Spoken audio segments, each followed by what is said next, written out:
जोशीमठ से सामने आई भीषण लैंडस्लाइड की तस्वीरें। जोशीमठ में निर्माणाधीन हेलंग मारवाड़ी बाईपास पर भारी भूस्खलन हुआ। पहाड़ी का एक हिस्सा दरका और मौके पर मौजूद मजदूरों ने भागकर जान बचाई। भूस्खलन से एक मशीन क्षतिग्रस्त हो गई। 1 दर्जन से ज्यादा हरे पेड़ भी तबाह हो गए। बता दें कि जोशीमठ नगर से 12 किलोमीटर पहले निर्माणाधीन 5 किलोमीटर लंबे हेलंग मारवाड़ी बाईपास पर प्लास्टिक का काम चल रहा है। इस दौरान धमाके की आवाज से पहाड़ी दरकी और भूस्खलन होने से मलबा सड़क पर आ गिरा। सूत्रों के मुताबिक सड़क निर्माण में लगी एजेंसी गुपचुप ब्लास्टिंग कर रही है। इस वजह से सेलंग और जोशीमठ नगर में एक बार फिर से खतरा मंडराने लगा है।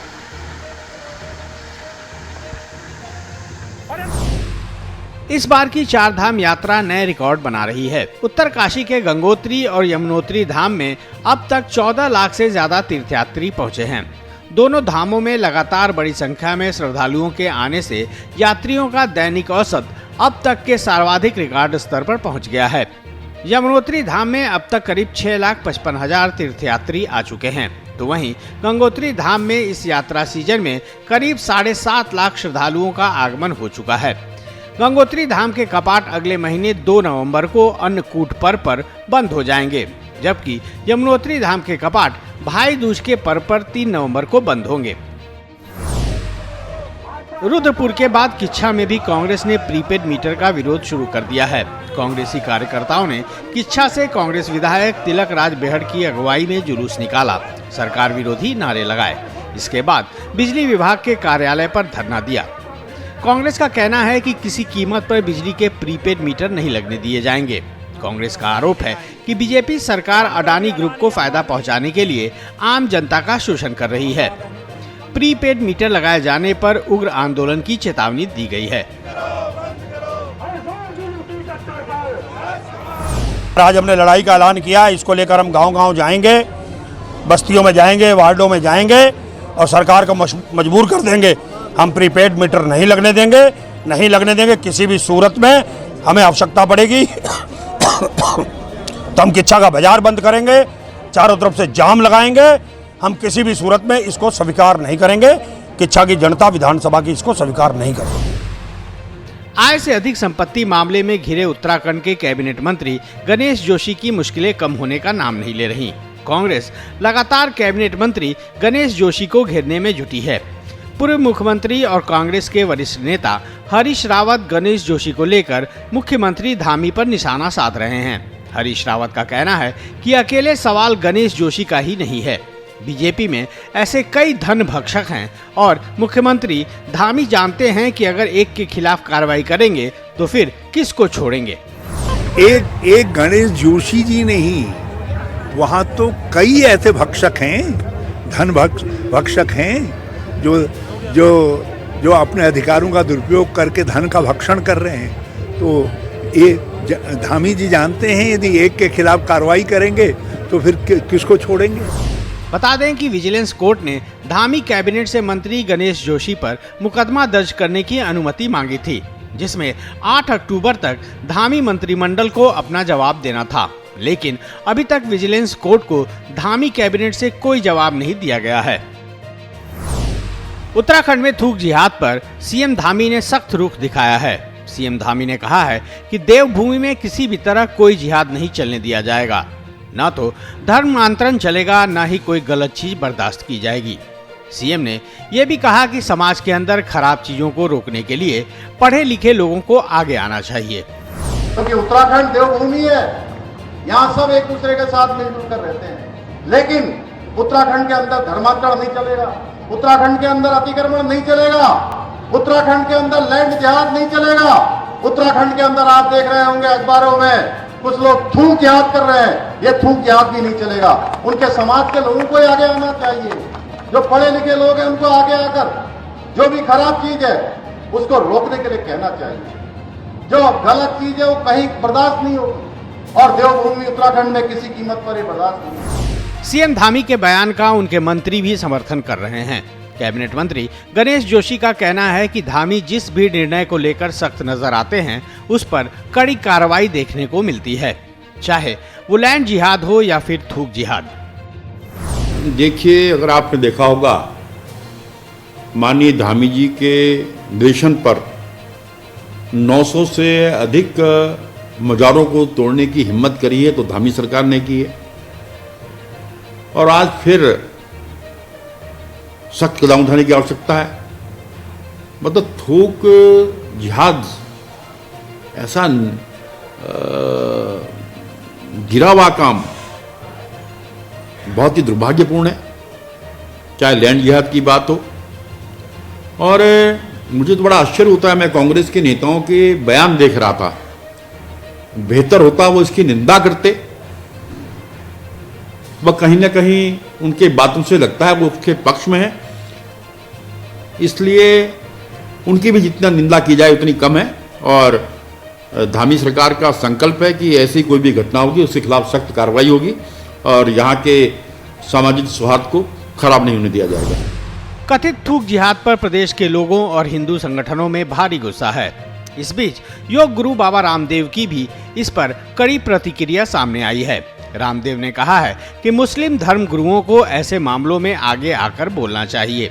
इस तरह की घटनाओं से इस्लाम का प्रचार नहीं बल्कि इस्लाम के साथ कुरान भी बदनाम होती है। बाबा रामदेव ने मुस्लिम धर्म गुरुओं की चुप्पी पर भी सवाल उठाए हैं। इस्लाम के बड़े मुल्ला मौलवियों को, धर्म गुरुओं को आगे आकर के बोलना चाहिए भाई। कहीं थूक दिया, कहीं मूत दिया, कहीं और गंदगी कर दी, इससे इस्लाम का प्रचार नहीं होता, इससे इस्लाम हिंदुस्तान और इससे मुसलमान और कुरान इससे बदनाम होता है। तो मैंने पहले भी कई बार देखा कि ये घटनाएं हुई और अब भी बार बार हो रही हैं। और आश्चर्य की बात यह है कि शीर्ष धर्मगुरु उस पर मौन हो जाते हैं। सबको बहुत ही प्रखरता के साथ इसका विरोध करना चाहिए। यह सभ्य मानव समाज के लिए एक बहुत ही कलंक जैसी दुर्घटनाएं हैं। बता दें कि टूरिस्ट सिटी मसूरी में पिछले दिनों चाय के बर्तन में थूकने और उस चाय को ग्राहक को पिलाने के आरोप में यूपी निवासी नौशाद अली और हसन अली को गिरफ्तार किया गया था। मसूरी चाय कांड के बाद देहरादून के रेस्टोरेंट में थूक कर बनाई जा रही रुमाली रोटी का भी वीडियो वायरल हुआ था, जिसके बाद प्रदेश भर में हिंदू संगठनों ने भारी बवाल काटा था। उधम सिंह नगर के किच्छा पहुंचे मुख्यमंत्री पुष्कर सिंह धामी ने खुरपिया फार्म में निर्माणाधीन एम्स का निरीक्षण किया। सीएम ने निर्माण कार्यों की प्रगति का अपडेट लिया और गुणवत्ता के साथ निर्माण कार्यों को समय पर पूरा करने के निर्देश दिए। सीएम धामी ने एम्स के निर्माण में लगे श्रमिकों से भी बातचीत की। इसके बाद धामी ने कहा कि प्रधानमंत्री नरेंद्र मोदी ने प्रदेश में 2 एम्स देकर यहां की जनता को बड़ी सौगात दी है। उत्तराखंड परिवहन निगम के 3 रजिस्टर्ड यूनियन ने 22 अक्टूबर की आधी रात से 48 घंटे के लिए कार्य बहिष्कार का ऐलान किया है। उत्तराखंड परिवहन निगम कर्मचारी संयुक्त मोर्चा के संयोजक अशोक चौधरी ने बताया कि उत्तराखंड सरकार द्वारा परिवहन निगम के अस्तित्व को समाप्त करने के लिए जो कोशिशें की जा रही हैं, उसके खिलाफ 3 मांगों को लेकर मोर्चा सांकेतिक कार्य बहिष्कार करने जा रहा है। परिवहन निगम कर्मचारियों की यूनियन कॉन्ट्रैक्ट कर्मचारियों को पक्का करने, बसों की कमियां दूर करने और प्राइवेट बसों का परमिट वापस लेने की मांग कर रही हैं। देखिए, एक तो मेरा बार बार यही कहना है कि रेगुलेशन जो है परिवहन विभाग का ख़त्म हो जाएगा अगर केवल प्राइवेट प्लेयर रहेंगे। तो जो परिवहन निगम के जो सेवाएं हैं, जो ऐसे रूट पे हैं जहां निजी क्षेत्र बस नहीं चलाता है, या ऐसी सर्विस हैं जो देर रात चलती हैं या अर्ली मॉर्निंग चलती हैं, और ये एक सबसे बड़ा इशू है किराया नियंत्रण का। सरकार के हाथ से किराए का नियंत्रण निकल जाएगा और उसे पब्लिक भुगतेगी। इसका सबसे बड़ा उदाहरण कल हुआ, जब दिल्ली का किराया 3,000 साढ़े 3,000 रुपये लिया गया और कानपुर का किराया 4,500 रुपये लिया गया, लेकिन सरकार को इस बात की कोई परवाह है ना जानकारी है।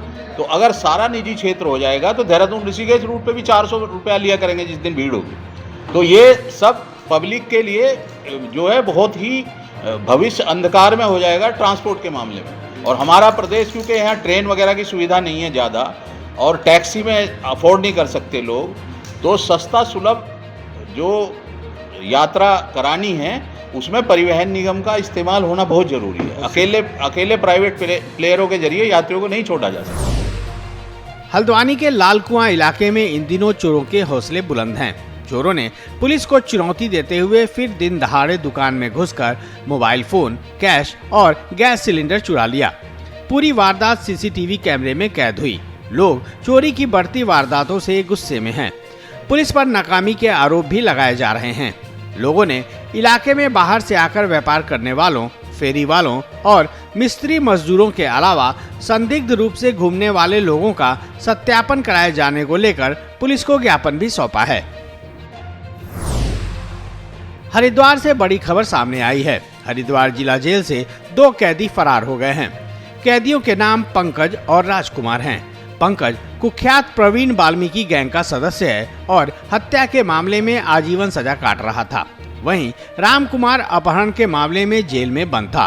दोनों जेल में निर्माणाधीन हाई सिक्योरिटी बैरक की निर्माण सामग्री में शामिल सीढ़ी की मदद से फरार हुए। जेल में चल रही रामलीला का भी उन्होंने फायदा उठाया। 2 कैदियों के जेल से इस तरह फरार होने से जेल की सुरक्षा व्यवस्था सवालों के घेरे में है। एसएसपी प्रमेंद्र सिंह डोभाल का कहना है कि फरार कैदियों की तलाश की जा रही है। फॉरेंसिक और डॉग स्क्वाड की टीमें भी सुराग जुटाने की कोशिश कर रही हैं। इस पूरे मामले में प्रभारी जेल अधीक्षक समेत 6 जेल कर्मियों को सस्पेंड कर दिया गया है। आज सुबह करीब 6:30 बजे के आसपास कंट्रोल रूम के माध्यम से पुलिस को सूचना मिली थी कि 2 कैदी यहाँ जेल से कल शाम के समय रामलीला यहाँ पर एक कार्यक्रम चल रहा था, उसका फायदा उठाते हुए कंस्ट्रक्शन साइट में से एक सीढ़ी को उठा के और दीवार फांसने यहाँ से निकले हैं। इसमें एक जो कैदी है वो 302 के मुकदमे में सजायाफ्ता है पंकज, और एक कैदी उसमें अपहरण के मुकदमे में अभी अंडर ट्रायल चल रहा है। इन दोनों की तलाश हम लोगों के द्वारा की जा रही है और जो संबंधित जो धाराएं हैं उसका अभियोग पंचकुला थाना शिकुल में किया गया है। हमारी टीम इसके सर्चिंग के लिए लगातार हम लोग लगे हैं और जल्दी ही इसमें रिजल्ट इसमें दिया जाएगा।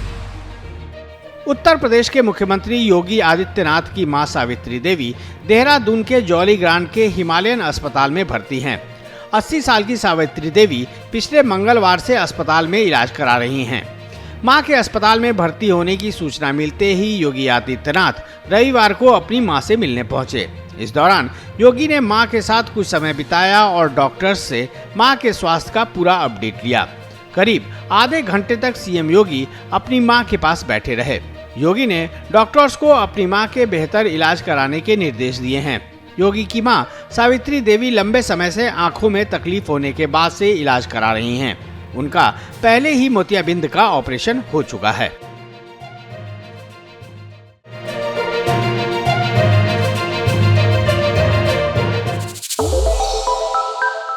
श्रेष्ठ उत्तराखंड पर खबरों से जुड़े रहने के लिए चैनल को सब्सक्राइब और लाइक करें, बेल आइकन दबाएं और देखते रहें श्रेष्ठ उत्तराखंड।